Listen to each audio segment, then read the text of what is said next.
Magandang tanghali pong muli sa ating lahat. Muli po narito po ako ang inyo pong abang lingkod. Dahil nga po kailangan ko pong gumawa uli ng isang bagong video. Dahil ang ating pong banal na Espiritu Santo ay mayroon po siyang special po na mensahe at babala sa mga oras pong ito. Medyo maselan po ang babala po na ito pero wala po akong magagawa. Yun po ang napag-utusan lamang po ako. Kaya yun nga po, nais kong ipahayag po ng ating banal na Espiritu Santo para po sa bansang Pilipinas. Ang lupang hinirang, ang lupang pangako po, nakarugtong po ng Hardin ng Eden, ang bansa pong Pilipinas. Dahil nga po, ito po yung karugtong ng original, at lagi pong sinasabi ng ating banal na Espiritu Santo na nasa pinali na po tayo. Yung pong mga 5 grupo po na namuhay nung unang-una sa original ng Hardin ng Eden, at dahil po nasa pinali na tayo, pinahayag po ng ating banal na Espiritu Santo na ang lahat pong yan ay nasa lupain ito na mayroon pong original nilang mukha. Kung ano yung mukha nila nung unang-una, ayun din po yung original, yung mukha nila ngayong tayo ay nasa pinali na. Ang mukha po ni Magdalena, ang reyna ng mangkukulam at mambabarang, ay tumubo na po sa lupain ito. Ang mukha po ng ating hari po ng kadiliman, ganun din po si Danica, Emmanuel po, at si Ismael. Dahil nga po ito yung Hardin ng Eden, ang pinali, ang ating pong mahal na Birhen ay nandito rin po sa lupain ito, sa bansang Pilipinas po. At ang ating pong Panginoong Hesukristo, ang ating pong Diyos Ama, ay tumubo na rin po sa lupain ito. Ang ating pong mahal na Birhen ay sumayad po muli ang kanyang paa dito po sa original na Hardin ng Eden, taong 70s po. 1970s, ganyan. 70s po nang sumayad muli ang paa ng ating mahal na Birhen sa lupain ito. So, 70s pa lang po, andito na po ang ating mahal na Birhen.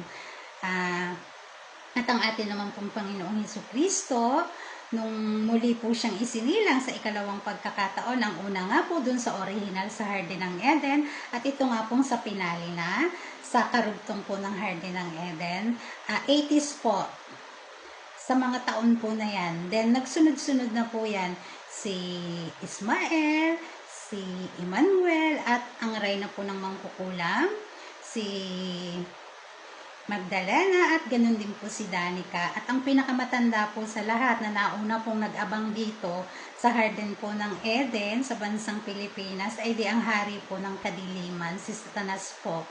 Yan nga po, nandito na lahat sa pinali, na ito na nga po kasi yung pinali. Kaya maghaharap-harap po dito ng live na sa mata na po. Ang grupo po ni Magdalena ay meron po siyang grupo, nag-iikot po siya sa lahat ng lupain sa buong Pilipinas, na akala mo trabaho lang, pasya lang or ano, pero ang katotohanan po, kasama po dyan tagong-tago po yung pangungumbinsi at pangangalap po ng mga pwede nilang maging kagrupo, na dahil nga po pinalalagana po nila na yun nga po, pagdating po ng katapusan ng mundo, dapat may grupo ka, dapat malakas para may laban ka. Yan po ang kanilang pang-akit sa mga nakakasalamuhan nila. Dahil nga po, andito na rin ang ating Panginoong Hesukristo, ang landas po ni Magdalena at ang ating Panginoong Hesukristo ay nag-cross na, nagtagpo na po silang dalawa. At yun nga po, matindi po ang pangumbinsi ni Magdalena at ng buong grupo niya na ang ating pong Panginoong Hesukristo ay maging kagrupo po nila upang siya ang maging hari dun sa grupo, at ang reyna naman po ay si Magdalena. At yun naman nga pong ating kampo ng kadiliman, ang hari po, ay labas-masok po sa ating bansa, pero madalas po nasa labas po siya ng ating bansa, nagpapalaganap ng mabubuting pahayag na akala mo santo at banal, pero ang agenda po, ang nasa likod po ay ang pangangalap po at pagpapalaganap na ngayon nga po na kailangan sa grupo, may grupo kayo, ito ang grupo namin, sumama kayo. At yun nga po ang ipinahayag sa akin ng banal na Espiritu Santo, na ang palatandaan po ng katapusan na po, na nalalapit na po talaga, ay yun nga pong pagpapalagana po ng pagkain ng laman sa laman at ng dugo sa dugo. Gaya po nung una kung paano po ginunaw ang mundo, yan lahat po ay ang nagpalaganap ay ang hari at reyna ng kadiliman.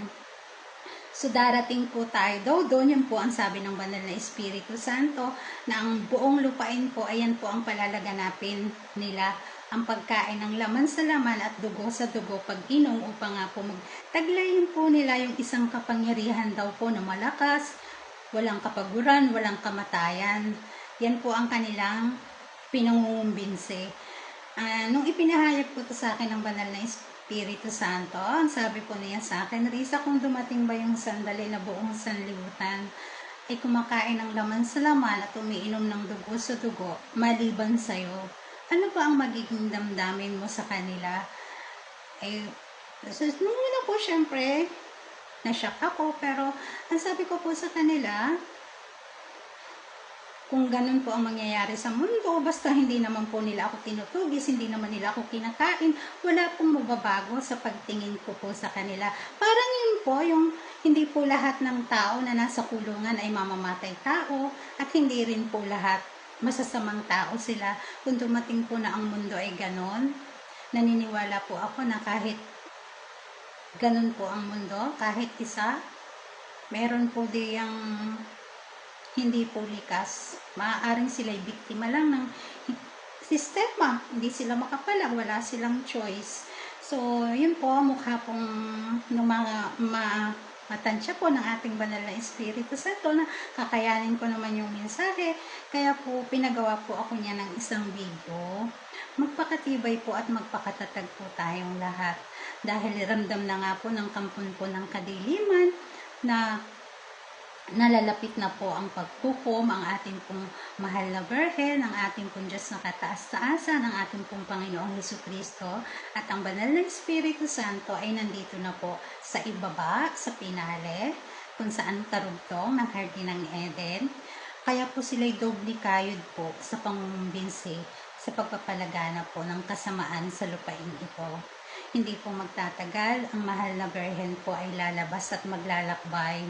Kaya nais din pong ipahayag ng ating banal na Espiritu Santo na sa mga nais pong tumugi sa kanya ng live, gawan siya ng mga patibong o ilagay sa alanganin ang kaligtasan po ng mahal na Birhen. At ang mahal na Birhen po ay nakaramdam ng matinding kabog ng dibdib at takot. Lahat pong damdamin mararamdaman ng mahal na Birhen dahil siya naman po ay tulad din natin, may katawan, may laman at dugo. Doon po sisiklab ang ikatlong digmaang pandaigdig. Dahil ang ating pong mahal na Birhen ay inyo pong nililigalig. Wala pong makapagtatago sa banal na Espiritu Santo. Tandaan po ninyo, ang mahal na Birhen at ang Panginoong Hesukristo ay namuhay sa ibaba. Lalo na po ang mahal na Birhen mula umpisa ng mundo. Dahil ang ating pong Panginoong Hesukristo ay ngayon lang bumabang panahon na ito, pareho pong ang dalawa na yan ay wala pong baluti. Wala po silang kapangyarihan na kahit na ano. Ang tangi lamang po nilang armas sa lupain ito ng Diyos Ama, Panginoong Hesukristo at mahal na Birhen ng Diyos na kataas-taasan ay ang puso nilang malinis.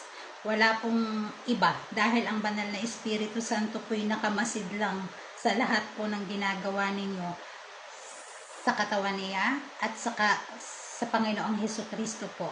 Patas po ang naging laban sa ibaba. So, wala pong kapangyarihan, wala po silang alam, nagkasakit, nagutom, nasaktan, lumuha, pare-pareho po lamang. Kaya pag po ang katawan ng mahal na Birhen ay naglakbay at inyo pong pinagplanuhan, niligalig, sasabog po ang ikatlong digmaang pandaigdig. At maaaring ang digmaan nga po niyan ay kakaiba. Pagkain ng laman, laman sa laman, pag-inom po ng dugo sa dugo. Magpakatibay po ang lahat, magpakatatag po dahil mayroon pong totoong Diyos. Ang kaharian po ng kampo ng demonyo ay sa dagat po ng impyerno at hindi po sa lupain ito. Hanggang sa muli po, ako po ang inyong abang lingkod. Sobrang selan po ng mensahe, pero kung hindi ko po ihahayag, sino po ang maghahayag? At kung hindi ko po sasabihin, Sino po ang makakaalam? Hanggang sa muli po, maraming